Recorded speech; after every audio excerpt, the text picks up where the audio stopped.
welcome back to the Eldritch Horror playthrough. We're beginning turn 3. Last time we had Charlie get an internal injury, and we had Akachi getting a leg injury while she was on expedition at the pyramids. So let's see if we can have a better turn this time, maybe get some things done, and not have so many problems. Alright, Charlie is still the lead player, or lead expedition leader, or whatever you want to call him. So he's going to go first. He is up here in a city space, sitting on a clue token. And I actually want him this turn right now. He's going to take a rest action. Now, he's at full stats. He has his 4 health, and he has his 8 willpower. So he won't gain anything back there. However, because he's taking a rest action for his first action, he has something called the internal injury card. It says, when you perform a rest action, you may roll a die. On a 5 or 6, discard this card. And that would be a good thing, because when those cards get flipped over, bad things happen to you. So let's see if he can get rid of that internal injury. He's going to have a bit of a rest, 5 or 6, and he gets rid of it. And it's still with him. So whatever he did to rest, seen a doctor or whatever, didn't work.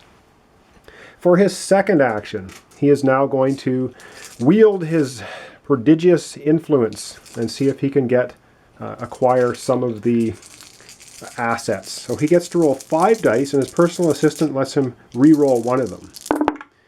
And so he has 1 success. Oh, yeah, that's not great, but he gets to re-roll 1 die.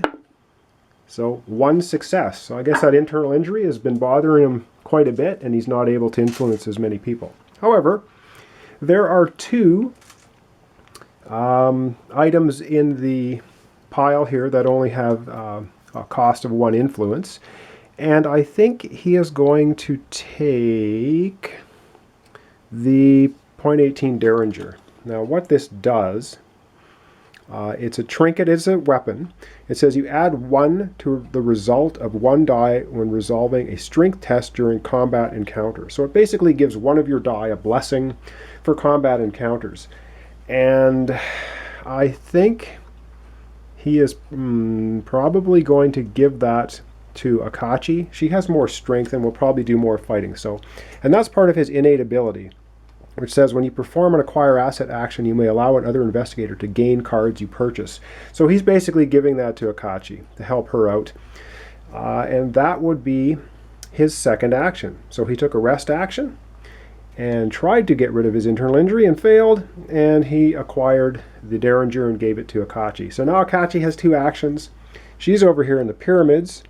The first thing she's going to do is she's going to do a rest action, because we'd like to get her rid of this leg injury card. And it says when you perform a rest action, you may roll 1 die. On a 5 and 6, discard this card. Now her health is down to 2. She has a total of 5. So she will gain 1 health. She's up to 3 now. However, she has full sanity, so that's not going to move. Now she does get to roll 1 die. On a 5 or 6, she can get rid of that leg injury. Yay, she gets rid of it. All right, that helps. So I put that on the bottom of the conditions deck. So that was her first action, taking a rest, getting rid of a leg injury, and her second action, I think she is going to move over to Istanbul, taking the train track as a move action, and end her turn there, her actions I mean. So now we're going to go into the encounter phase. So let's hope we have better luck this time. Okay, so here we are starting the encounter. Now the internally injured Charlie Kane is on that clue token, and he really wants it badly, so he's going to take another Azathoth clue token card and see if he can do better this time. All right, here we go. It says, inside a warehouse, you hear a clanging sound and discover a creature that resembles a metallic crate walking around on several legs. You try to follow the thing back to the cult's lair. So it's an observation -1 check. Now, Charlie's observation is 3. So he gets to roll 2 dice. Come on, Charlie. Follow that thing. And he gets a 6. So he succeeds. This is good. Let's see what happens if he succeeds. It says, if you pass, you gain this clue and 1 additional clue. Wow, so that's great. So he actually gets the clue token he's sitting on and plus another random one. Good job, Charlie, even though he has internal injuries. So he gets that clue token, and we just grab another random one. Now he has 2 clue tokens. Excellent. So that encounter went well. Now we have Akachi, and she's in Istanbul. Now I can either take a generic city encounter or the Istanbul encounter. Oh, let's go for the Istanbul. Okay, right at the bottom of the card. Let's hope she can do something this time. It says, members of the Turkish parliament offer you help in exchange for clearing a group of cultists out of the shunned mosque. Improve your influence. So it just says improve influence. That's good. So she's going to end up getting a +1 influence, which means there are these little tokens. They're double-sided. They have a +1 on one side. They have a +2 on the other. You could never improve one of your skills past +2. So she gets a +1 influence on her card, making her total influence now +3. So that's great. So let's now go back to the rest of the encounter and see what else it says. It says, inside, you interrupt a ritual and must resist the effects of the magical energies. So she has to make a willpower check. She has a willpower of 4. And that's quite good. So she has 4 dice to try to pass this check. Let's hope she can do it. Oh yeah, a 6. She gets 3 successes. No problem resisting that. So what does it say at the bottom here? It says, if you fail, well, she didn't. It just means if you fail, you lose 2 health and your skin writhes across your body. So basically, she was able to not have that horrible thing happen to her. So in typical Eldritch horror fashion, avoiding the horrible things is a win. So she avoided that nasty consequence of failing. So that was her encounter. She has 2 clue tokens as well from before, and we have a gate over here with a cultist, and we have Amigo and Arkham, and that's about all that's on the board. We have a clue down here on space 18, and now it is time for the Mythos turn, which always is a joy. So let's get on to that.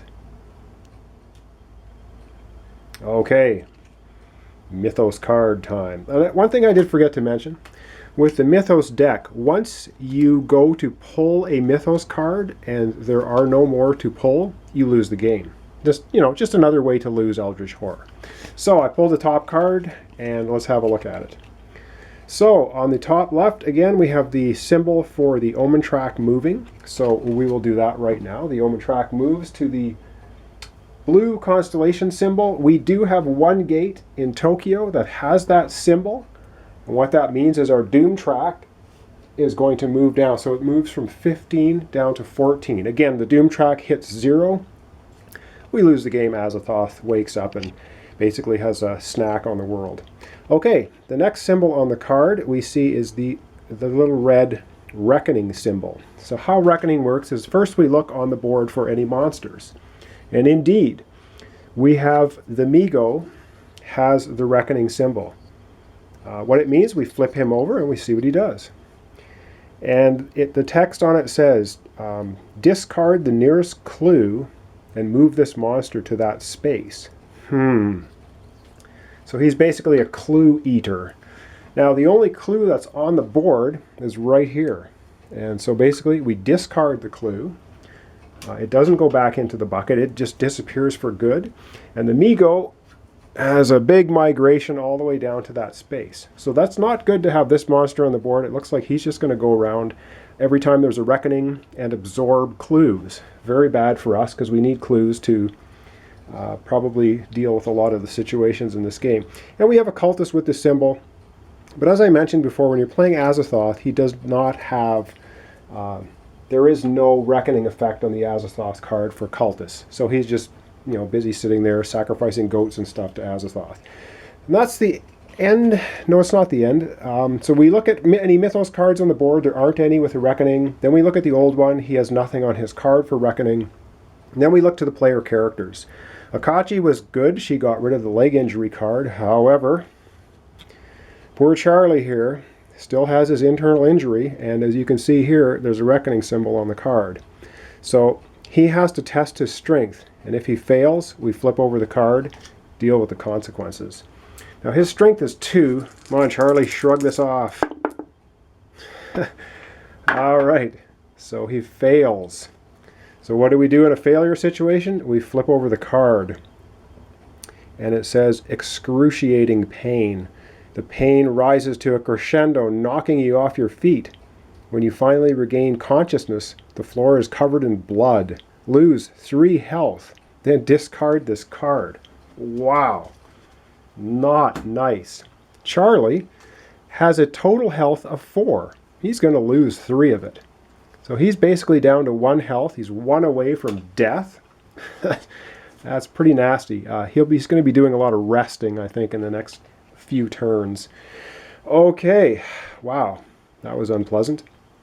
And now we have the gate symbol here, which means we spawn another gate.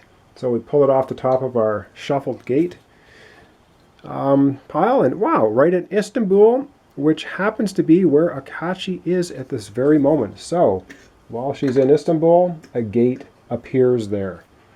Okay, so far so bad. All right, flavor text, which this game has quite a bit of. It says, once inside the lodge, your host invites you to follow him upstairs. Several members stare in astonishment. Outsiders are rarely granted such access. At the top of the stairs, you are ushered into the library, filled with rare and exotic tomes. Now, he says, how can we help you? This is a Silver Twilight Lodge. Wow, they're helping us. This is awesome. So as an event, it says each investigator may do one of the following. They can gain 1 clue, gain 1 asset, or gain 1 spell. And I forgot to replenish the asset pile over here, so I'll do that right now. We get hired muscle. So I'm just going to replace the asset right here. Okay, so they each get a choice. They can gain a clue, an asset, or a spell. Oh boy, I think Akachi is going to gain a spell. So we'll just randomly grab a spell off the bottom of the deck, and she gets Feed the Mind. So basically the Silver Twilight Lodge members teach her the ritual spell Feed the Mind, and which means as an action she can test lore -1, and if you pass, you choose an investigator on your space to improve 1 skill of his choice, which can include yourself, and then you flip the card over. So she now has a spell which will allow her to increase her stats. And for Charlie, what do we want Charlie to do? I don't think he really needs to get an asset because he can roll so well for it. I think he's just going to take a clue token. Again, we need clue tokens in this game for many different things. So he's just going to grab a clue token. He now has 3. All right, and that's the end of the Mythos card. And that will be the end of turn 3. So I guess we didn't do too badly. The Doom track increased by 1. Akachi got rid of her leg injury, and poor Charlie suffered terrible pains from his internal injury and lost 3 health. So Akachi is basically at 3 health out of 5, full sanity, which for her is 7. Charlie right now is at 1 health of 4, and he has full sanity of 8. Okay, that's it. Join me next time when we get into turn 4. And as we can see now, the symbol on this gate matches the symbol on the Omen deck. So if one of the characters can close that gate off, we will solve the first mystery of Azathoth. And we need to solve 3 mysteries to win the game. Okay, hope you enjoyed that. Thanks for watching. Thanks for subscribing to my channel if you've done so. Or if you'd like to, go right ahead. If you'd like to like the video, you can do that too. Anyway, I appreciate any feedback. I appreciate you watching. And join me next time for turn 4.